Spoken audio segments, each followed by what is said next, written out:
thank you for coming. I'm excited that you're here. Like he said, I'm on the board for the Southern Missouri Women Lawyers, and I think almost everyone in this room, with the exception of the professor, is a member of that organization. And so this sort of, our idea as women who practice law in this part of the state was wanting to make sure that we're encouraging other women to join the profession, and then also considering practicing in Southwest Missouri. So that's kind of where this idea came from. And so I called up a bunch of my friends and said, hey, will you come talk on this panel with me? So I'll start for this from you. This is Jenna Homeyer. She is a junior partner at Bradshaw. And we worked together at the Greene County Prosecutor's Office for a while, and she is a Mizzou Law alum. And then to her left is Bailey Geller, who is our newest addition at Strong Garner Bauer. And she just got her bar results this week, so she's been a lawyer for 2 days. And she graduated from Arkansas School of Law. And then Stephanie Wan, she is an assistant U.S. attorney, so she's a federal prosecutor. And she is crimes against children, exploitation of children crimes, but really she also does violent crime and felons in possession and all that. So we met at the Greene County Prosecutor's Office, where she was my boss for a really long time, and Jenna's boss as well. Taught me everything I know about being a trial lawyer so far. And she prosecuted crimes against children, child abuse, domestic violence, homicide, really everything under the sun. And she went to Mizzou Law as well. So then you have Professor Rigel Oliveri, who is a professor at the University of Missouri School of Law. She was my civil procedure professor, employment discrimination, where I learned why Hooters doesn't have to hire a man to be a Hooters girl. That might be the one thing I really remember. And she had been a dean for a little bit, and most of her scholarship is in employment discrimination and fair housing.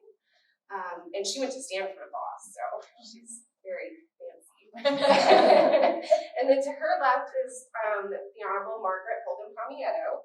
I'm excited to have her here. She's an MSU alum, and she went to Mizzou Law. She's also the first woman to be appointed judge in Greene County, and she's my sorority sister. And then to my immediate right is Danielle Kincaid. She is the founder and partner of the Elder Law Group. And she practices as estate planning, so if you want a will or a trust, and lots of other things that she can tell you about too. And she's also president of the Springfield Public School Board. Yes. And Missouri State Alum times 2. Yes. And tell us where you went to law school. Creighton University. All right. So just to get started, I thought maybe each of you could go down the line, starting with Jenna, and kind of just explain, why you decided to go to law school or what inspired you to go to law school. Yeah, absolutely. So I grew up in a small town outside of Springfield, and when my parents are very civically involved, and when I would go to all their meetings with them, the people that were always in charge were attorneys. And I thought, well, I want to be in charge to help people as well. So I started interning at the prosecutor's office, and I really liked it. I really enjoyed it, and I really felt a calling to help people. And so I thought, well, I'm going to go to law school to use my tools to advocate for people that can't advocate for themselves. So that's what led me to law school. So I have several lawyers in my family, and growing up, I resented the law. I said, I'm not going to do what the rest of them did. I'm going to do something different. And you're looking at me now. She did the same thing. So I went to Purdue University, and I was a business major. And I was, full on, I'm going to do accounting, finance. Figured out I hated it. I started working at a special needs camp for children. And I just wanted to help people in a different type of way. And I figured out the law was one way to do that. So it's kind of what inspired me. So not to sound like a broken record on terms of the helping people, but I was the weird, high schooler that knew that I think I wanted to be a lawyer. That's what I think I wanted to do. And from a very young age, my dad would say that I was a real smart mouth, but I really had very strong opinions, and particularly when I got into high school, I got very involved in women's issues, domestic violence, crimes against children, things like that. Those are things that I really cared about and were very passionate about. And when I did my undergrad at Vanderbilt University in Nashville, Tennessee, and I got a degree in women's studies, which was very much essentially a pre-law class. And I learned that and it really solidified for me the way that I was going to make changes for marginalized populations like women and children in this community was through the law.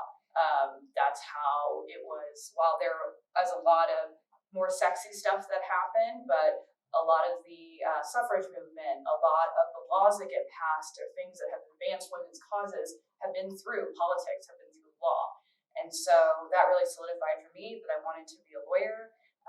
Again, I come from a background of a family that's very civic-minded as well. My dad is a doctor, does rural practice, and helping people was always important to us. And I just realized that if I really wanted to help and I really wanted to make a change in a marginalized community, the best way that I could do that was actually to be a lawyer. And even now, one of the things that really is the best part about it, I know that everyone makes that joke because I am the government, that, I'm here from the government, I'm here to help, but, which I know that some people scoff at, but there is something to be said to a marginalized person that says, yeah, I am from the government and I really do actually care about you and I'm going to go fight for you. I'm going to fight for you and we'll go down fighting together. And I think that means a lot to them. And so I just knew from a young age that's what I wanted to do. And so I did it. I was the other weird person in high school who I had, I will never forget, I was a junior year, I had AP US history and we did maybe it was US government, but we did a unit on the civil rights movement. And I remember just thinking, that's what I want to do. Like that, who were these people? And, some of the heroes of the civil rights movement were lawyers. And so I thought, well, then that's what I need to do. And I had kind of a single-minded focus from then on that I was going to go to law school. I interned with our local prosecutor's office when I was in undergrad, just to get a sense of the legal system.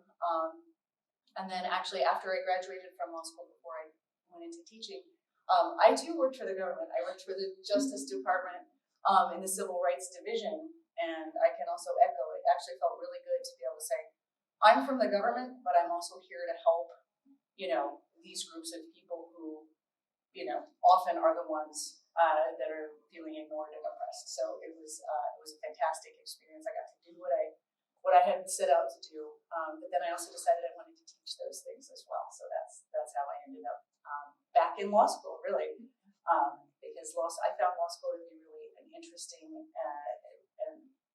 exciting intellectual experience, and it kind of pulled me back after a while. So. Well, my story is a little different, not quite as forethought as theirs.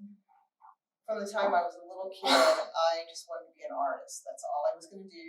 I had no intention of doing anything except being an artist. And I came here back when it was SMS. I went to school here and I was an art major for a while. And then I went over to the design department and I was a design major for a while.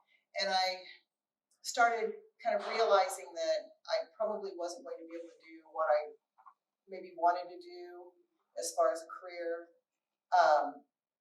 with either being an artist or even being a design major. It was maybe not the thing that was going to be able to really be able to make a living like I wanted to make a living. Part of it was financial. And then I was getting a little bit bored with it in a way. I know that sounds funny, but I took a business law class and I thought, this is really interesting and I think I want to look into this. And growing up, my mom always had the news on, anything that was going on in the world, and it was from the time I was a little kid, and there were a lot of things going on.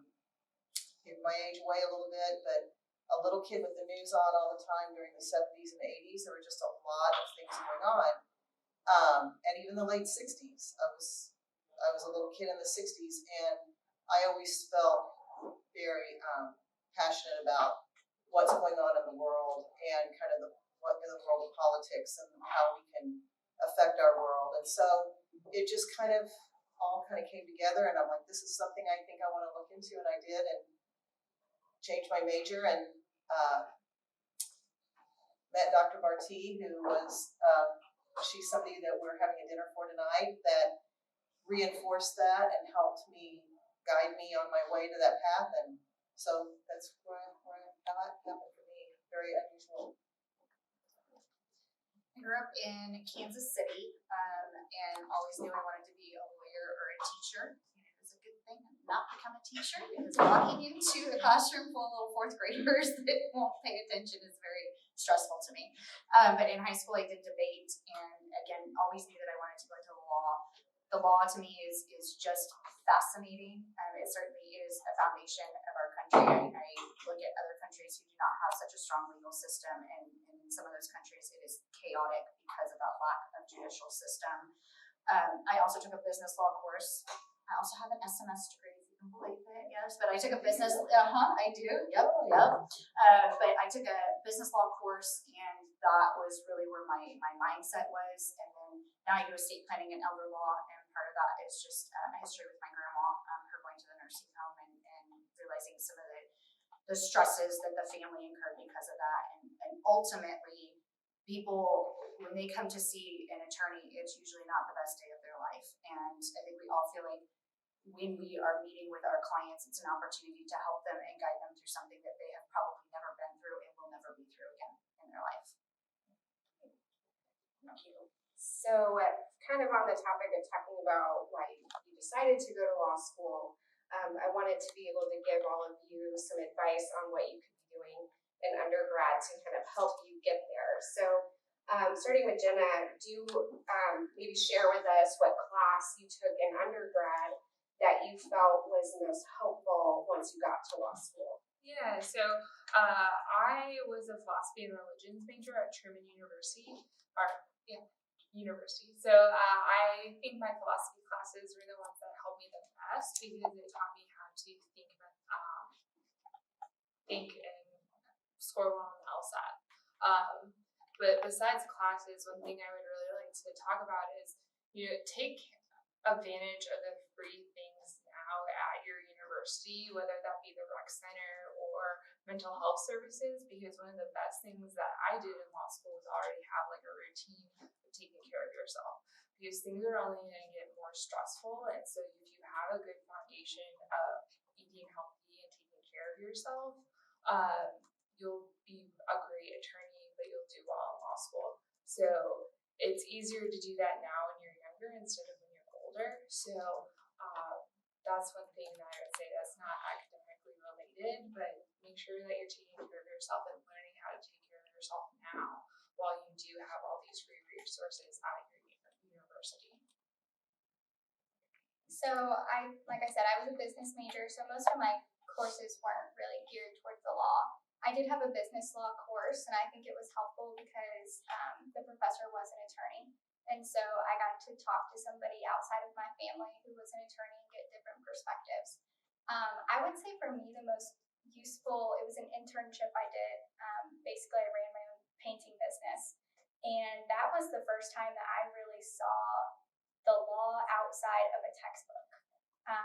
Whether someone's not happy with the way we painted their house or they want this or that, I saw contracts. Like, it made me realize the law is literally everywhere you look, in everything. And so doing something, it can be, working at McDonald's, anything. I mean, just noticing how often the law comes up. And if you, go to law school, there's a course for, contracts or most of your things that you would do in the real world. So I would say getting any type of outside experience in addition to textbooks is super important. So I kind of already previewed it, but I was a women's studies major in undergrad, and many people said to me, "What are you doing? You will never do anything with that." And then I actually took the courses, and I was very well prepared for law school, because, and that's the thing that I would say is, with all due respect to the political science department, look outside the box and find those classes that are going to help you and look what their descriptions are. And so I took women in public policy, and so I was reading the case law about, the different policies that were affecting women in America. I took a class which had a very scintillating title. It was called Pornography and Prostitution Throughout U.S. History. And so everyone took it because they thought it was going to be like very sexy, right? It was a First Amendment law class. And so then when I took First Amendment law at Mizzou with Professor Wells, I was very prepared for that class because I had already taken it. And so I'd say think outside the box. And as a plug for me, I teach child abuse in the law at Missouri State University in the psychology department if anyone is interested. So I do teach a class about the law, and we do law stuff. But I think one of the things I think is very important if you do want to go to law school is talk to lawyers, get the reality of it. I think that we have no idea when you are an undergrad, if you are not around lawyers, if you did not grow up with lawyers, it's a very different reality than it is what we think it is. And so if you can get in and be a runner at a law firm, or if you can get in and maybe shadow, I know most prosecutors' office, most, public service will let you come and shadow for a week. Use those connections and get to see what they actually do, and so that you understand what you're getting into, because that is a huge investment to go to law school. And I don't regret it. I know I joke that I'm going to talk people out of going to law school, but I say that because I want people who go to law school because they know what they're looking for and they want to be lawyers, not because they want to get rich or because they think they're going to end up on the front page of the newspaper.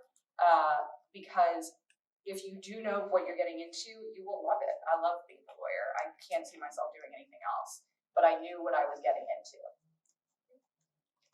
Yeah, and I feel like we lived parallel lives because I too. So when I went to undergrad at the University of Virginia, I grew up in Virginia, and they had a major program there called Political and Social Thought, which was basically a program where you could pick 3 concentrations and take classes in those areas and write a thesis. And so it was kind of a weird major, but my concentrations were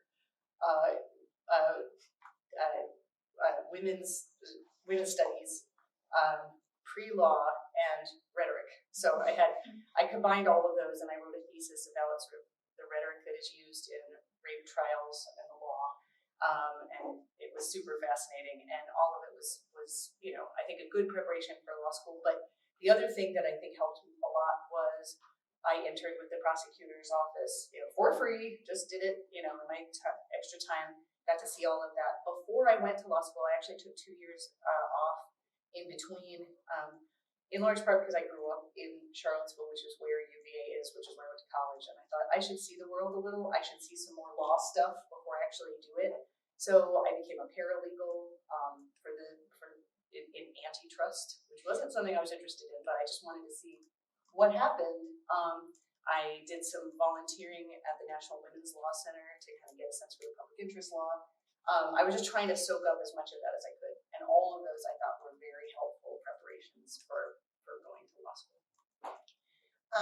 Well, I was a history major and a political science minor, and I took all of the pre-law classes. There were some constitutional law classes and some things, and we read law school textbooks. I mean, Dr. Barty was very good about that. But the thing I think that was most helpful for me, because I didn't know anybody who was a lawyer. I didn't, that was not my background like these folks. I didn't know anybody, and I didn't really know exactly what was it going to be like being a lawyer. So I actually got an internship with a law firm, and I know they're typically called runners, but we were called investigators. So I was an investigator. And then after I finished my internship, I just stayed on, and that was my job. And I think that was the best thing I could have done before going to law school, because I knew what discovery was, like this magic word, like what is discovery? Well, I helped prepare things, I helped put things together.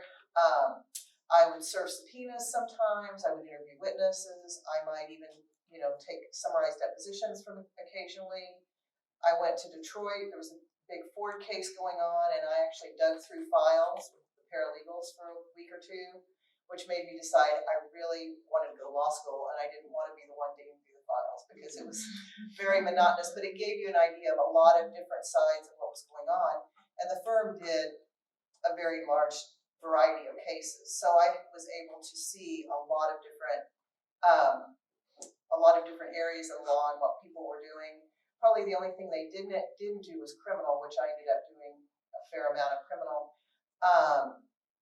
But it also introduced me, before I was a judge at the court here, I was a workers' compensation judge for 22 years, and I had no idea what workers' compensation really was, but one of the attorneys did just primarily workers' compensation. So I ran stuff back and forth over to the office all the time, and I was dealing with those cases, and I kind of knew a little bit about that. So after I got out of law school and that opportunity opened up, and I did some workers' compensation work as an attorney, and then I became a judge there. But those are the things I would have never known about a lot of these things just by going to law school. And then when I was in law school, it put a lot of things in context. I knew what they were talking about when they were talking about different procedural things. I was the one that did all the filing at the courthouse, so I knew who everybody was in the courthouse and all the offices, and I knew what these things were, petitions and answers and interrogatories, and I kind of had a good feel for the structure of how cases worked and the system worked, which I think was very helpful to put all the stuff you're learning in law school into some sort of a perspective. I too don't have any lawyers in my family. I think before I came to Missouri State, the only time I had encountered a lawyer was for a traffic ticket. So, but taking opportunities while you're in college, I did an internship in the drug court here in Greene County. I worked for a law firm for a semester up in Kansas City. Just taking those opportunities, doing things like this, where you're making connections, and finding a mentor. I didn't know how to apply for law school, or go to Barnes and Noble and buy the how-to book, because I don't know how to take the LSAT or any of that. And then also I took 2 years between undergrad and law school, and that's why I have my second degree here. I got my MBA, but I worked at a bank during that time, and having some of that real world experience for me was very good, because I saw some of my classmates who went straight from undergrad to law school that didn't have a way to put things in perspective in the real world. And then finally, I'll note, not every attorney, of course, goes to court. I go to court pretty rarely, just for adult guardianships and probate matters, but our courthouses are open. And I think if I were sitting in your shoes, I would encourage you, go watch court. You can walk in there and see what the attorneys are doing and see how the judges are handling things. And the bailiff may come over and ask you why you're there, because they don't know what you're doing there. You just tell them you're there to observe, and sit there and observe. And you can go watch a trial, or just go watch some of the hearings that are probably pretty boring, but at least gets a feel for, do you want to do civil, do you want to do criminal, do you not want to be in a courthouse, do you want to do transactional work, just to be in that environment. And can I add that you're always welcome to come over and sit in my courtroom anytime you want. And I have students, sometimes it's assignments, but people do that. And if you want to just come watch, you're free to come watch. And I think, I don't know of any judge in the courthouse that wouldn't welcome someone coming in and observing. It's incredibly rare that the courtroom would be closed. I mean, it's very incredibly, extremely rare. And you might not understand what all's happening, because sometimes it's just like this chaos. It's like an orchestrated chaos. But if you come over and you have questions after we're kind of done with things, I'm happy to answer them. And I think just about everybody is. So it would be very helpful to come and watch court. I agree. Very, very helpful. And I might just add to that. So I went to the University of Arizona, and I have degrees in journalism and English education. So I either was going to be a reporter or a high school English teacher. And I found that to get your English degree, you had to take English literature, and it was broken up into 2 courses. And it started at Beowulf and went all the way to modern English literature. And so if having to read things like Beowulf and Chaucer, which is technically English, but I would argue it's not, learning it disciplines you to have to sit down and start doing that reading that isn't always enjoyable, because that's what law school is. It's reading, and you're going to start at these cases written in the 1800s that sound a lot more like Beowulf than a current Supreme Court opinion. So that really if you don't like doing that, that's also what the profession can look like, especially in litigation. There's always the joke that being a lawyer, sometimes you pick a job that you have homework all the time. So if you don't enjoy it, that's here's a warning that is a big part of the job. And then as part of my journalism degree, the focus was in print journalism. So you're practicing a lot of writing, and you're learning how to communicate that information. lawyers, whether you're transactional or litigation, you have to be a good writer and a good communicator. And then also, we had to go out and interview people and, find people and get out of your comfort zone and just talk to strangers all the time.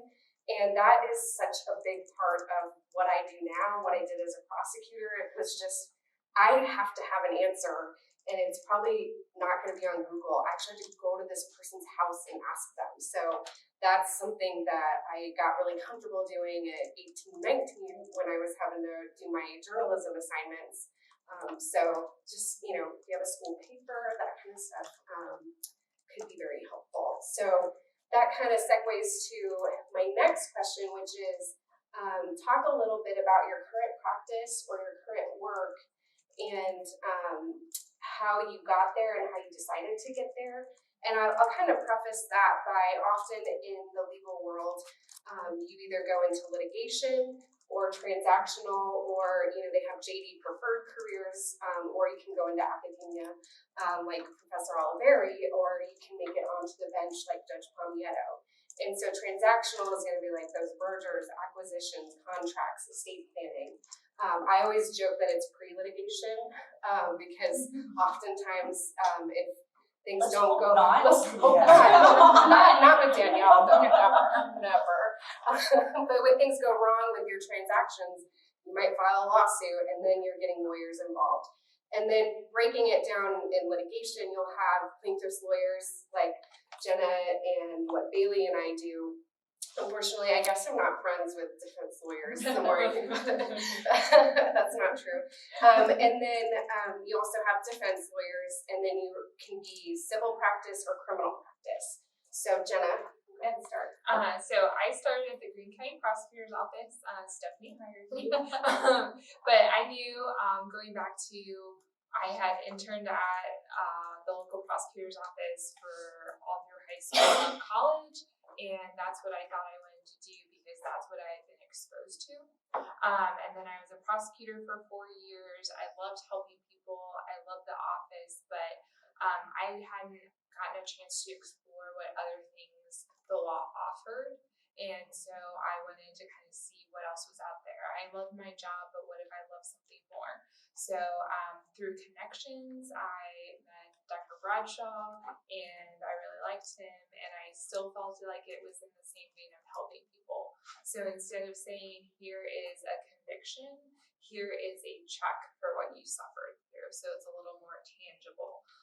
So I love being in the courtroom. Every day, I will say probably every day someone is crying on the phone to me because they have lost a loved one or something horrible has happened to them. And I think it is my highest honor and calling to be with them and walk them through that process.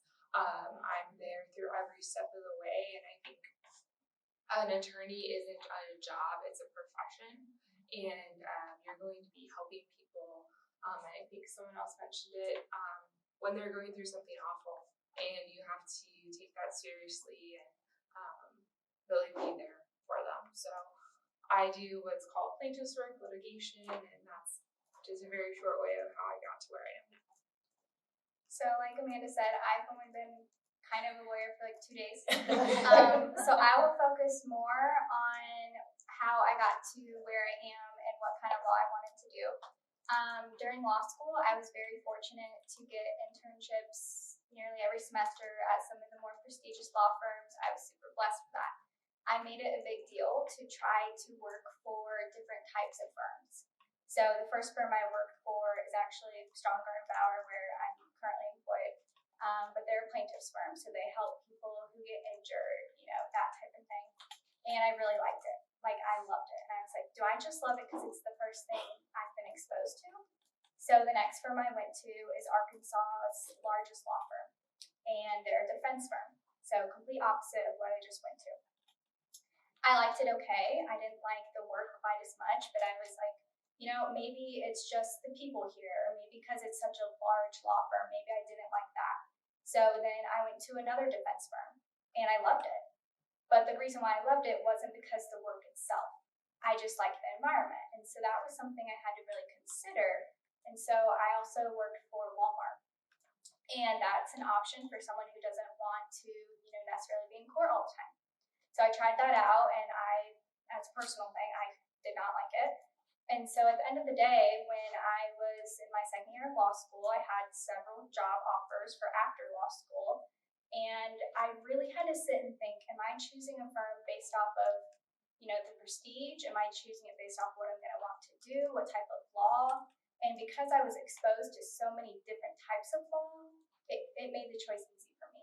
So, like I said, I can't really talk about my practice too much, but that's kind of how I decided what kind of law I wanted to do.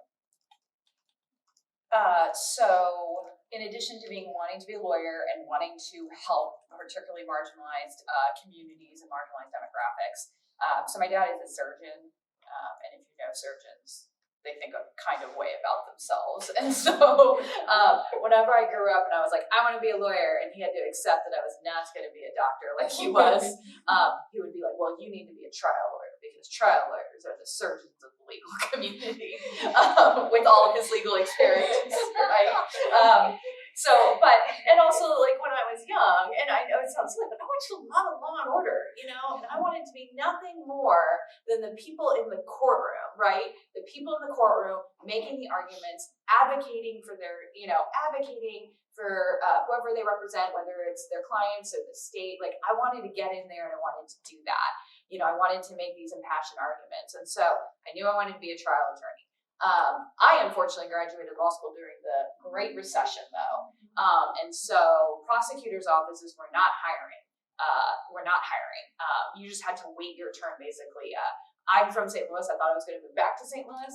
And so I was like, they told me, you're going to have to intern for free until a job opens. And I thought, I am a grown up and I can't do that anymore, And so I took a job at the Missouri Attorney General's office as an appellate writer, as I wrote appeals on behalf of the state of Missouri.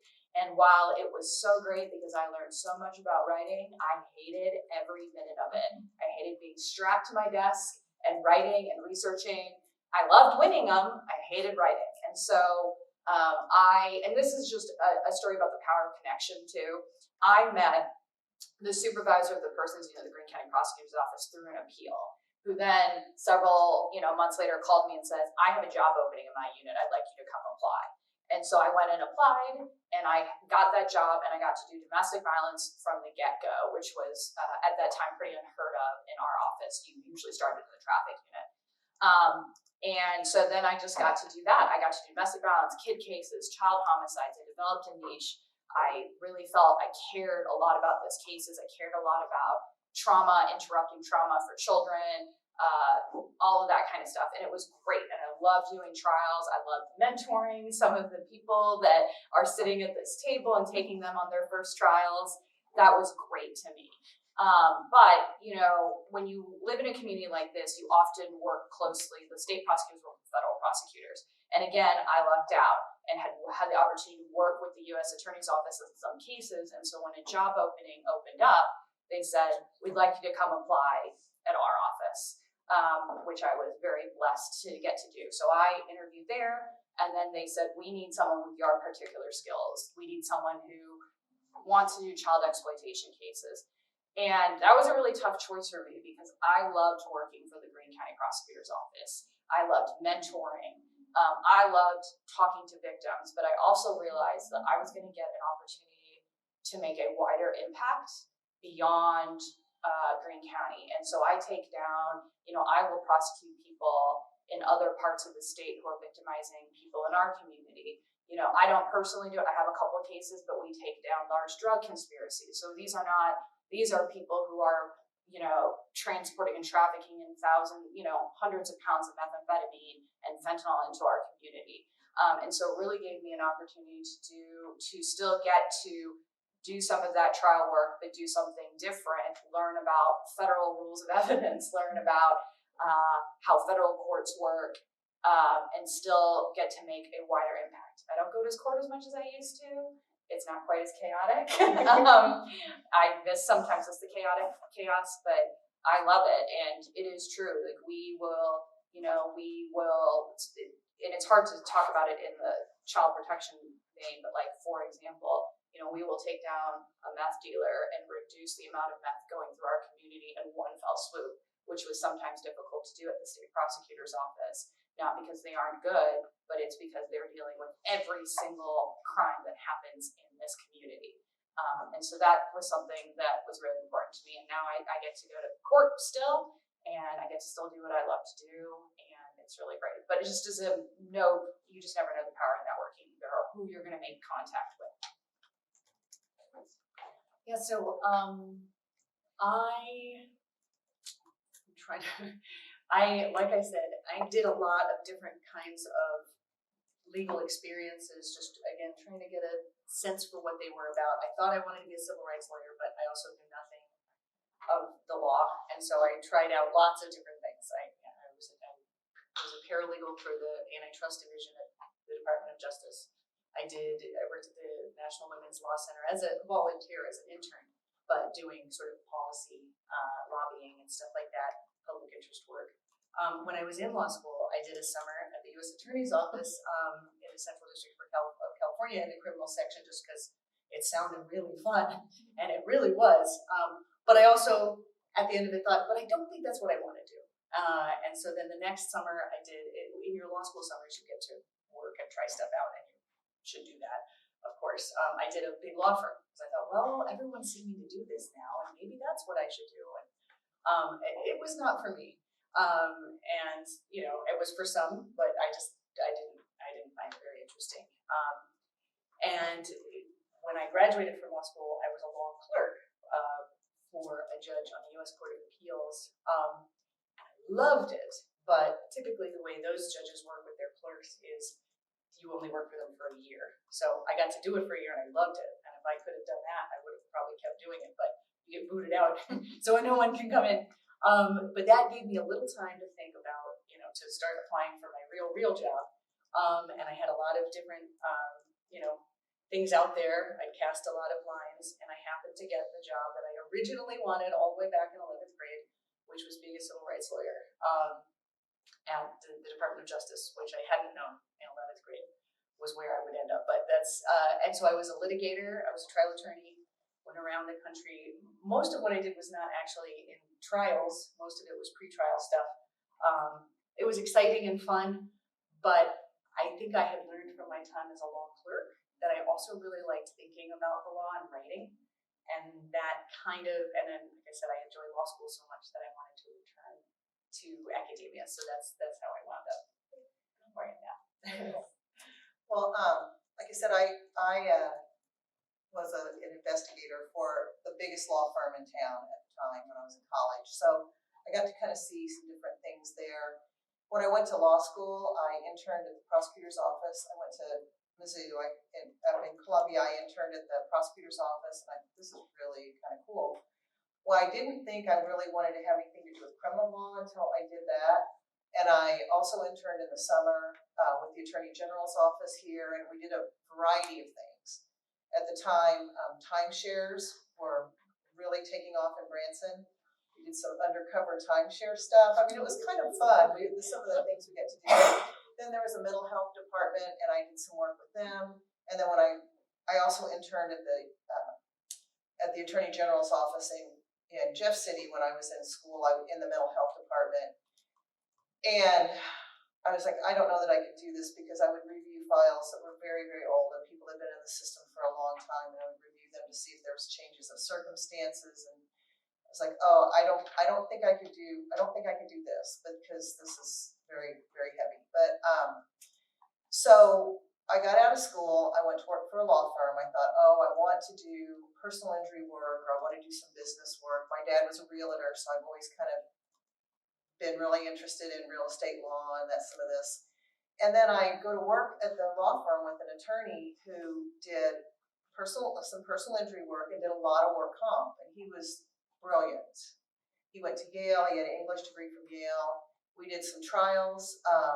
We did a lot of appeals. He basically taught me how to write. He was wonderful. And I'm like, I really like this courtroom stuff, but if I work at a law firm, it's going to take me years to be able to not be the one sitting there, taking some notes or maybe just asking a few questions. And so I had a cousin who was an ex-police officer, was actually an investigator for the prosecutor's office here in Greene County, and he kept saying, you need to go to the prosecutor's office. You really need to do this. You would really love that. That's where you need to go. You need to try it. So I did. So I went to the prosecutor's office and I did love it. Like the second day I was there, I was in court pretty much by myself all day long, pretty much every day. And I just got this comfort level with the courtroom, and I'm like, this is so fun. It's like some things can be really horrible, and some things can be very exciting, and some things can be fun, and some things can be boring. But you know, it's just this whole changing world, and I love the courtroom. And I tried 12 jury trials in 4 years all by myself there. I mean, you know, it was like I was able to do that. And I'm like, I really love the courtroom. And then this opportunity came open for this ALJ position in the workers' compensation area, and basically, when people get hurt at work, that's where it's litigated, right there. The ALJ is litigated, and then it goes on up into appeal after that. It goes to a commission who basically took our opinions for the most part, and then it went right on into the Court of Appeals. So you were taking all the evidence there. You were having trials. And you also did some mediations, and you were able to try to help people work it out. I always said being a judge is a little bit like a mom. It's like you can either work this out on your own, or I can tell you what you're going to do, and you're probably not going to like it as well. But so I really enjoyed doing that, and I did that for a long time. And then an opportunity came open, and I applied at the courthouse, and I managed to get appointed at the courthouse. I've been there for almost 8 years now, and I'm back in the courtroom. I'm doing criminal, about 75% criminal, about 25% different various civil things, and I just love it. I really love being in the courtroom. Being my position now, it's a little bit more like positive negative reinforcement as a mom than it is the other. And you know, making the connections. People that I got to know at that law firm when I was a runner there are people who were so important to me later, that could be mentors for me and help me. The people that I know now, that you know, you become colleagues with them, and people I knew at the Attorney General's office, just people that you get to know. And the farther you can put your net out there, and just the more people you get to know, it's very, very helpful. And so yeah, I mean, I've had the opportunity to have things arise and take advantage of them, and you just have to recognize that. You know, I didn't start out saying I'm going to be a judge, or I want to do criminal work, or I didn't want to be a trial lawyer. But you just have to like recognize those opportunities and take them when they come up. I told you I wanted to do estate planning. That's why I went to law school, but I also took the mentality of I don't want to pigeonhole myself and ignore something that maybe I have more of a passion for. Right before law school, I interned at the public defender's office in Washington, D.C. Realized I did not want to work at the public defender's office in Washington, D.C. After my first year, I worked at an insurance defense firm up in Chicago, which I really enjoyed, but it was a lot of paperwork, a lot of discovery, and do not like discovery. I don't think anybody likes discovery, but I certainly do not like discovery. I worked at a bank up in Omaha, and again, over the summers, right, taking these opportunities to see what am I interested in. And when I worked at the bank there, again, just like I worked at a bank here, except that there I was in their legal department, and again had some additional interactions with trust and estates, and thought, okay, this is where I want to be. And then I worked for a bankruptcy trustee up in Omaha. Also, when I graduated, it was during the recession. I think 70% of my class did not have a job when we took the bar, myself included. And so at the bar, hoping hopefully I'll have a job when I get my results back. And sure enough, I did. I worked at a title company up there, like 500 attorneys handling title insurance claims. I loved it. I worked up to management within a year and a half. Absolutely loved it. But I was driving down to Springfield practically every single weekend. This is before COVID, when remote work was. I remember thinking, can I just fly between Omaha and Springfield every weekend? No, you can't do that. And remote was not going to be an option at that time. So I reached out to our local bar director, our bar director, Krista Hogan at the Springfield Metropolitan Bar Association and said, hey, I want to move back to Springfield. And she forwarded along my resume to a small firm here in town that hired me. I worked there for a few years doing a little bit of everything: estate planning, bankruptcy, divorces, litigation. And it was just a lot, but it also reaffirmed my passion for estate planning. Went to another firm where I just did estate planning and elder law. And then in September of 2019, my law partner and I opened our own firm. And so that's where we've been ever since. And I love it. I truly believe estate planning is a more positive area of law because you're being proactive and you're putting things in place before somebody becomes incapacitated or passes away. But also, it's kind of, I don't want to say it's the best of both worlds, but from a pure business sense, it's the best of both worlds. They're either going to come see you before they pass away or become incapacitated, or they're going to see you because they failed to plan. So, in a way, I'm hoping we're kind of a little recession-proof there, but just assisting people in a more positive area. And it's not like family law where you've got minor children who are affected. I say when we have family law issues in our office, it's adult children fighting over things that just make you laugh, not in front of them, but behind the scenes. So I love what I do. I'm not meant to do some of these other things, but it takes all kinds in the legal world. So, and I'm a trial lawyer because I just love the drama of a trial. But no, it actually is pretty exciting. There was a time at the prosecutor's office I was handed a homicide case that was 6 years old, and the prosecutor who gave it to me said, "You're probably going to lose." And so there's nothing more exciting about thinking, "Well, no, I'm not," and then putting in all that work. And it's if you play sports, it's very similar, that competition and wanting to win, and then what you're winning is so important. So for our last question, because I think it was 4:30. So, there's no secret that women are still a minority in the legal profession. It's getting closer. Law school admissions, I think more women are enrolling in law school, but it takes a while for that to really show that our male counterparts often. There's a lot of adversity there. And just a couple weeks ago, I was talking to a client of one of my male partners for an hour. And probably 45 minutes into the conversation, she goes, "Are you a lawyer?" And I said, "Yes, I am." And she's like, "I thought you were his secretary." I go to courthouses all the time where the bailiffs don't make me pull out my bar card because lawyers have special privileges in the courthouse to bring your purse in, your phone in. So I have to prove that I'm a lawyer, where the men just walk right through. So what advice do you have for women who are in college now to sort of, have that grit and persistence? Because, it applies to any profession, but specifically law school and a legal career. So, Jenna.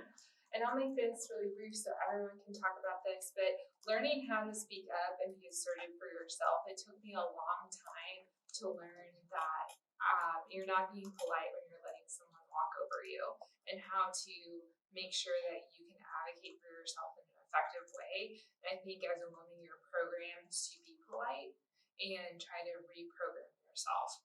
Also make connections. I feel like I didn't take a lot of the networking opportunities because I didn't know how to email someone or how to start that. So I have business cards here, and you can just send me an email and we can get coffee or whatever, but it doesn't have to be formal or anything like that.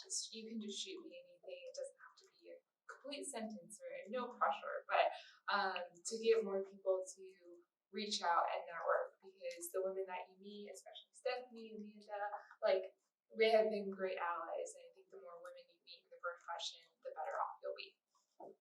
I would say the same thing holds true in law school for the most part. I went to the University of Arkansas, and it probably is more male-dominated, I would say. However, this was the first year in several years. Our top 3 graduates were all females, and our dean pointed us out at graduation in front of everybody and made a big deal about it. And so I think even your leadership, embracing it, don't hide behind the fact that you're a female or whatever. there, take the opportunities, and as soon as you start showing people that, I'm a lawyer, I can do this, they'll start to take you more serious. And so that's my advice. So I have two things. One, which is just a plug to say we do need more women in the profession.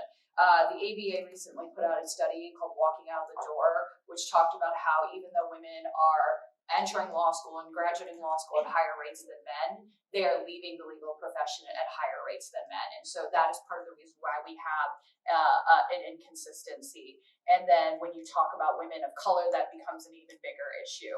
And we need these people in the profession. We need you in the profession to help change the profession, but also because the people that need us need you, right? So if I am a victim, it might be easier for me to speak to someone who looks like me, or at least I think can empathize with me, right? Like, and I'm not saying that men can't do sex crimes or anything like that, but there's something to be said about someone who can say, okay, when I'm talking to a 17-year-old sex victim, she can say, okay, I think she gets it because she was a 17-year-old girl once too. And so we need you. So that's going to be the thing that I'll say the most, we need you. But number two, I think the biggest thing that, there are a whole host of things that I could talk about. But the thing that I probably struggled with the most that I want women to not struggle with is imposter syndrome. I have it to this day. I just had an evaluation with my boss. He was like, you're doing a great job. And I actually asked him, I was like, are you sure? Are you sure I'm doing a good job? And he's like, yes. And I was like, okay, great. I was just double checking. Women practice law differently, and that's a good thing about it.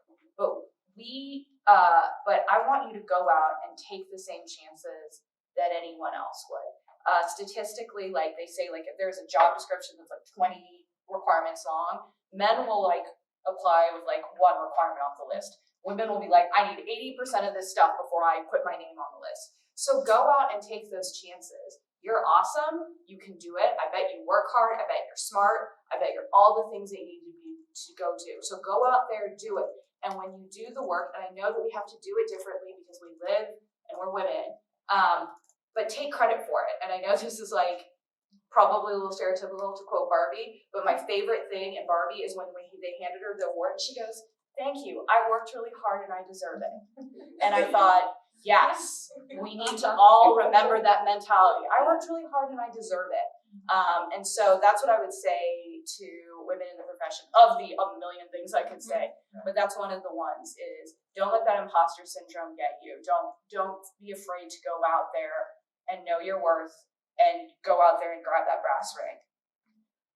Yeah, I had imposter syndrome. I was confused for all sorts of people who I was not. And I know we're short on time, but my very first deposition that I had to defend was my client was a woman who had been raped by her landlord, and the defense counsel was an older man who laughed when he first saw me and was like, "Oh my gosh, what are you, 12?" And I was like, "Okay." And he ate my lunch. My client was crying. I didn't know what to do. I was, she locked herself in the bathroom. I didn't know to tell the court reporter that we needed to go off the record, so it's all transcribed, everything that happened. And it was like the worst day. And I called my mom and I cried and I said, I can't do this. And she said, are you kidding me? Like, did you go to law school for 3 years not to do this? And I vowed to myself, this will never happen again. I read the federal rules of civil procedure. I read the rules of evidence. I made meticulous notes for what I would do the next time that happened. And the next time it happened, like, I ate that guy's lunch. And I was like, nope, here's why you can't ask this question. We'll call the judge. I've got the judge's phone number. Do you want to keep going? And the guy said, oh no, I guess I'm done here. And from that day on, I was like, just do the work. Just do the work. You can do it. You might be nervous, but you're acting on behalf of someone else. And in some sense, you're almost playing a role. I mean, you're yourself, of course, but you're there to do what you have to do. And so once I kind of got that mentality, then I never had that kind of thing happen again. That was good. Well, imposter syndrome, unfortunately, it's terrible. I mean, I've had it. So like the person that you second guess is you a lot of the times, and that's imposter syndrome, and it's horrible. And there's actually a very good article, and it was one of the big magazines, it was New Yorker or Vanity Fair or something, it was in the last few months, about imposter syndrome and about women having imposter syndrome. And at first I'm like, oh, but as you read the article basically was saying the women are having the imposter syndrome because other people are putting that on them. And they send you this message that causes you to feel like you second guess yourself, you feel insecure, but it's really the messages that we still get from the outside world that causes us to do that. And it was very interesting. But I mean, I've done this a long time. The women who are 5 years older than me, there were maybe a half a dozen women attorneys in Springfield 5 years before I became an attorney. That generation, I'm here to tell you, these women had such grace and grit, and they paved this way. It was like the ship going through the icebergs. But my class was the first class that had one more woman on the day we started school. I'm not sure what the day we ended, but it was the first time that barely tipped. And I would just have to say, have grit, have a really thick skin, and sometimes when people are really trying to diss you, I know maybe not everybody will disagree, but it's all right not to react to that. Sometimes pretend like you don't hear it and you remember it and you can just get them, but you just have to have a thick skin and a lot of grit, and you just have to just keep going, you know, you just have to just not let these tentacles pull you back and pull you down, because they will try. And I could go on about this, believe me, we could probably have you here all week on this, but you just have to keep going, thick skin. And when you, I don't want to say succeed, you're all successful, but when you are in a situation where perhaps you've been there before and you realize that somebody else has not been there before. I remember Tad Moreland, when I started practicing here in Springfield, I walked into municipal county court for a traffic ticket for a partner, and I had no idea what I was doing. And Tad Moreland was the only attorney who came up to me and said, hey, I've not met you before. My name's Tad. What are you doing here? And I still, to this day, remember that he took that courtesy. In some of these outlying, what we would call outlying counties, where you're literally the only woman in the courtroom. Usually it was me and one other woman, and I'll be honest with you, it was usually the woman who walked over to me and said, I don't recognize you. Are you new here? What can I do to help? Because every county does things a little bit differently. So now when I'm there, if I see somebody new or somebody who's young who looks lost, whose partner said, hey, go try this murder trial, I'm not going to help with the murder trial. But if they've never been in that courtroom before, reaching out to them and saying, hey, my name's Danielle, I've not seen you before, and making those connections, because and pushing back a little bit in a kind way. I've been asked for my bar card. I usually just give it to the bailiff, but I have been asked more times than I can remember. So are you the attorney or are you the paralegal? So tell me more about that question. Or I'm sorry, what did you just say? Like, what was your question? I didn't quite hear you. To make them just pause a little bit and say, what? Okay, maybe I should be a little bit more respectful. That's good. I usually say, no, I wear this suit because it's comfortable. And then my advice would be to just be a friend. I know society really likes the mean girl narrative, and that or tokenism, that women can't get along, or there's only one spot for a woman lawyer at this law firm. Don't play into that. Don't buy into that. Don't believe it. And just be a friend to everybody, but especially other women. Stick together. You're really going to need it. And because even just today, Stephanie and I were discussing a mean email from opposing counsel, and taking Judge Palmieto's advice, I said, you should just say thank you for your thoughts and move on. But be a friend. It's helpful. Be the woman that you needed at different times in your life. It makes your life so much richer and everyone around you. So, do any of you guys have questions for us? I know we're going over, but I wanted to give you guys an opportunity to ask. What were your majors while you were in undergrad before you went to law school? Philosophy and religion. Business management. Women's studies and English comparative literature. Political and social thought. History and political science. Criminology, psychology, and then I got my MBA with an emphasis in business law. I was English education and journalism. So do you think that your major, like your undergrad major, really prepares you for law school? Or do you think like having a political science major, I feel like sometimes that's too narrow of a field to go into? And I was like maybe thinking possibly changing my major to marketing, which is something more broad, and minoring in political science. That way I'd still be able to like have that, poli sci underneath that knowledge, but I'm also able to have a field that I can branch out into as well. What's your opinion? If I may, because at the law school, we have people who come from all kinds of backgrounds. We have people with engineering backgrounds, we have people who were teachers, all sorts of things. And I think there is no one way. I mean, some of our best students had a chemistry degree.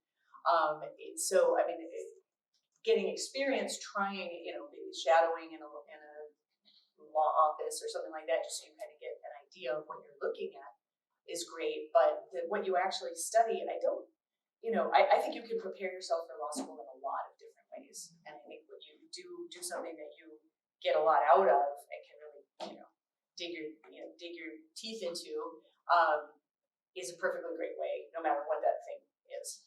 And I think to go off of that is that the law touches every corner of our society. So, I mean, there's adoption law, education law, animal law, food law, advertising law. So, like marketing would be smart because eventually law becomes a business too. So, I did have to take marketing like trainings when I joined private practice at a big firm to learn how to do that. So, in really anything, you just have to have that degree. Yeah. Maybe just things that help you take information and analyze it, and then that helps you communicate, because it's really about communication so much, whether you're writing or you're interacting with people. I think things that kind of emphasize communication is good too. Like especially your background. Yeah. Do any of you have experience in immigration law? If so, what type of experience? I interned at Legal Services of Missouri in St. Louis my 2L year, and I worked in their immigration program. And so we helped people who are victims of crime to stay in the United States, or also just help low-income families help fill out immigration papers. And I also interned at Legal Services. I did it more in the domestic violence unit, so I've done it from both ends, which is to some extent, I was not in the immigration unit, but to assist victims of crimes with getting their U visas, which I don't know if are a thing anymore. And then as a prosecutor, we have to take part in that to help those victims be able to get their visas and stay in the country while the prosecution is pending. But it is it is going to be a very important part of the law. We don't have a lot of immigration lawyers down here in Southwest Missouri. We have a couple. Yeah, But Rena Edge, yeah, she's a woman lawyer who does immigration law, RINA. yeah, RINA. She Yeah. office shares with another woman lawyer that Yeah. I'm friends with. So I would look her up and maybe reach out to her if that's something you're interested in. So yes. Is there more to passing the bar than just passing the test, like getting accepted, or is it just taking the There's test? character and fitness. Yeah, I bet Bailey could tell us about that. So there's really three parts. So you have the test itself. It's a 2-day exam you have to do, and then you have the character and fitness. So basically, you fill out everything to do with yourself, all your traffic records, everything, and they just analyze you. And for the most part, people usually pass it as long as you don't do anything too crazy. But it's not something most people stress about too much. And then Missouri requires you to do a passive. It's an open book test on Missouri specific law. And most other states don't require you to do that as far as I know, but Missouri does require you to do that before you can get sworn in. So there's like 3 parts. It was kind of the practice of Missouri Professional responsibility. Okay. Or do you have to take the bar? What? You don't have to do that. We could take a class. Oh, I guess not. Yeah, separate PR. So Yeah. we have a we have to take the NPR. Yeah, you take the NPR. There's the ethics. Ethics. I took that in law school. That was in law Yeah. school. Yeah, So- okay, I was, wait a minute. Yeah, that was in law school. Yeah. So she had another question too about practicing in other states and if you have to take the bar exam. So It's kind of dependent. So I'm licensed in Missouri and in Illinois. When I first took the Missouri bar exam, if you got a certain score, you wouldn't have to take the multiple choice again in other states. But I missed that deadline, so I had to take the whole thing again because my law firm required me to be licensed in Illinois. But then once you've been in practice, I think for 5 years, you can waive in. In most states, some states, you just, like California, I think you have to. Yeah, Yeah, yeah. same with Hawaii. Florida. Yeah, so every state will have its own set of rules, but if your law firm's not requiring it, because if they're requiring it, they usually pay for it, but if they're not requiring it, I would wait till you get to that 5-year status, and then you can just waive in. You just have to do character and fitness again, I think, and you're just having to pay the bar fees too, so, And if I could just one thing that I have to say, having being from Missouri, but then having gone to school in Nashville and sort of being like, I don't know if I want to come back to Missouri, but then I ended up doing it. One thing that I will say is, think about going to law school where you plan to practice initially. You can always transfer later on, except for in some circumstances, but that's how you make your connections. That's how you get your first jobs. That's often how you will be able to meet some lifelong friends, but more importantly, not just think about where you want to practice, but what you want to do. Could I have applied to a bunch of private schools? Sure, but I want to be a prosecutor, and I don't need to be the top of my class not that I was ever getting into Harvard, but like, I don't need to be the top of my class at Harvard to be a prosecutor, you know what I mean? But what do I need is I want to be in a place where I can make the connections, figure out who to meet so I can get into a prosecutor's office, and do they have the classes that I needed to be able to do what I wanted to do? So I would think critically about that too, not just about where I can get in, what's the fanciest place to get in. I went to Mizzou, and I sit here doing exactly what I wanted to do, and I'm a federal prosecutor, and I couldn't ask for a better job, and I didn't need to pay all that money to go to a private school. and that would be the best advice I got when picking a law school, because I'm here from Arizona. And so somebody said, well, where do you want to practice? And I said, Missouri, because that's where my parents are going to end up. And so Mizzou at the time was like, didn't have as high of a ranking as it does now. And so, but it is to me one of the best law schools to go to if you want to practice in Missouri. And in fact, I think that most law firms in this area would rather hire from more regional law firms than, we're not looking for, if you went to, in some private school in Chicago, we want people who are from this area and know the area. And stop dissing private schools though. I went to Creighton University You're in Omaha. wrong with that. But I did not take the Nebraska bar. I knew that I was coming back to Missouri, so I studied for the Missouri bar while I lived in Omaha. And I have to tell just a really quick story. When we were doing the bar review and I went to Mizzou, and most of the teachers, if not all of them, who were teaching the bar review were Mizzou teachers that I had for these classes, which I do have to say, they explained something in a day that they spent a month on. You just said that the first time. But, I was totally prepared to take the bar from Mizzou. And there was this row we were in an auditorium, and there was this row of kids that were from some fancy private school somewhere in the East, and they were being really snobby because we were like the state school kids, and they were just being kind of snarky until we got to the section on conflict of laws, and they had never heard of conflict of laws. And we had a course on it at the time, and we were just like, we already have that in law school. And it was a section on the bar. I mean, and that's just one thing it goes to say about where you want to practice and where you want to take the bar is sometimes very important to go to school there, because they're preparing you. I mean, Mizzou is like, they taught us what we needed to take that bar exam. Very high bar passage rates. Yeah, I know, they always really do, but that's. And I will say in hindsight, like I loved my time at Creighton. I would never trade that for me personally for another law school. But like Professor English at Mizzou, like I know him now from a professional standpoint because I practice in the trust and estates, and he is known nationwide for trust and estates work. It would have been amazing for me to have met him in law school instead of having to wait until I graduated. So, yes. Yeah. Speaking of law school, I have application fee waivers with me on my person if anyone wants some for MU. Great. So I think we had at least one more question too. I wanted to know what the environment and like coursework is like going into law school. Like, what do you expect in your first semester?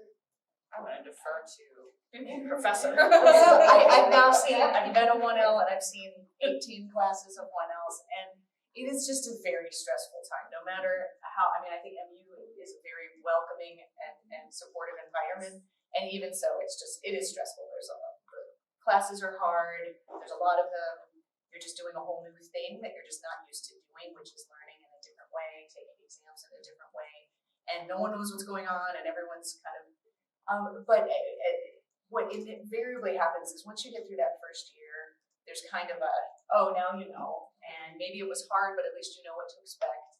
And then it gets exciting. And that's when everyone starts doing their jobs and getting involved in the different clubs and causes and, doing oral argument competitions. And then like everyone's just very, second year is like the year of doing everything. And then third year, by then they're already looking on to like what comes next. And so those 3Ls, they're like the wise elders, even though it's only been 3 years, they're already looking forward. And so it's fast. It goes quick. My context of first day of law school was legally blind. Elwood, she gets kicked out of class because she didn't know she had to do the reading. Mizzou orientation, they're very good about, you have homework, so you don't show up surprised. And my first law school class first day was with Professor Oliveri, and I was so stressed that I was going to get called on, and she immediately addressed the Socratic method and introduced it as, this is a teaching tool. It's not to scare you. It's not to, I want you to learn. So that's going to be a good question for you to ask of law schools that you're considering and asking alumni. You can tell a lot by the fact that there's a lot of Mizzou law people here that are friends. So it's and it's a connection.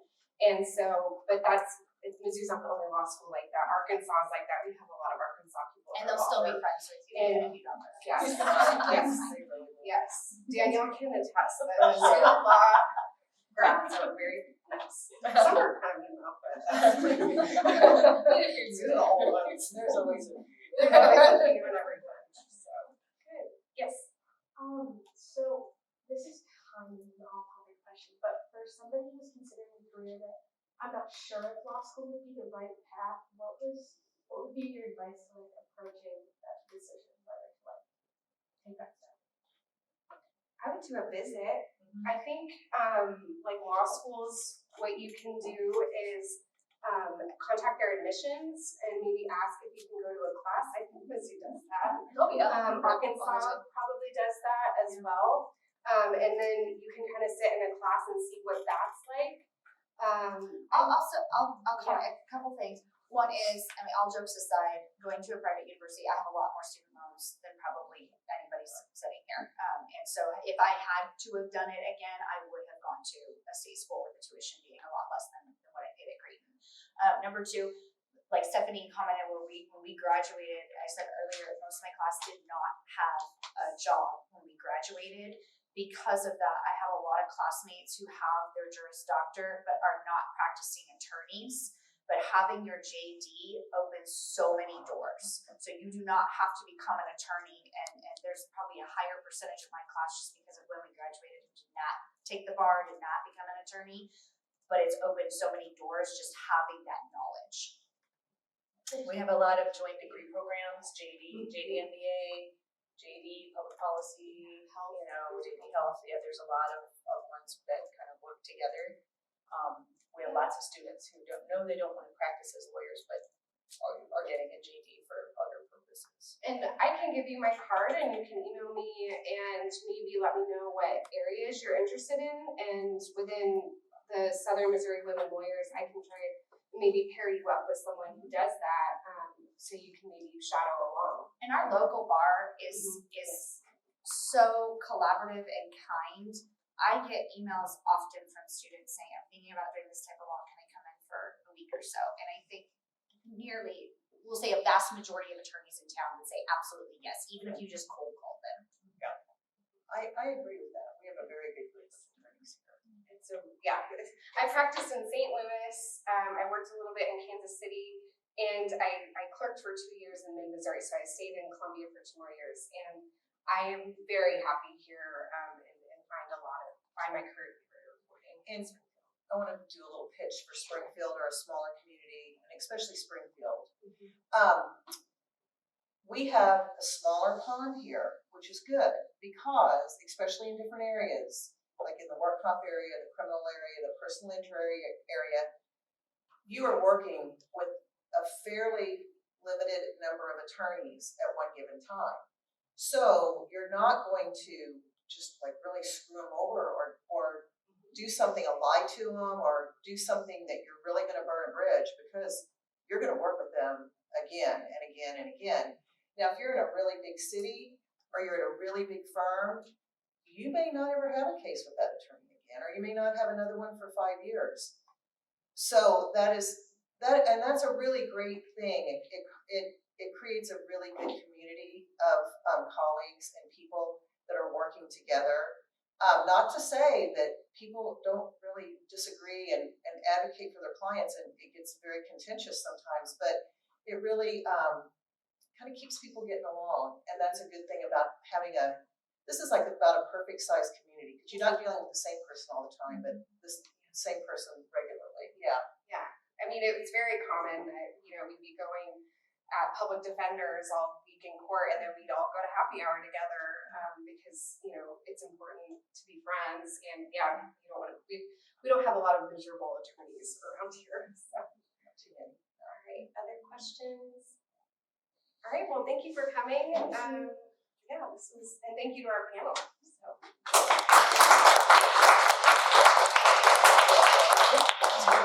And I have a lot of the zoo swag, and so please, our admissions office loaded me down with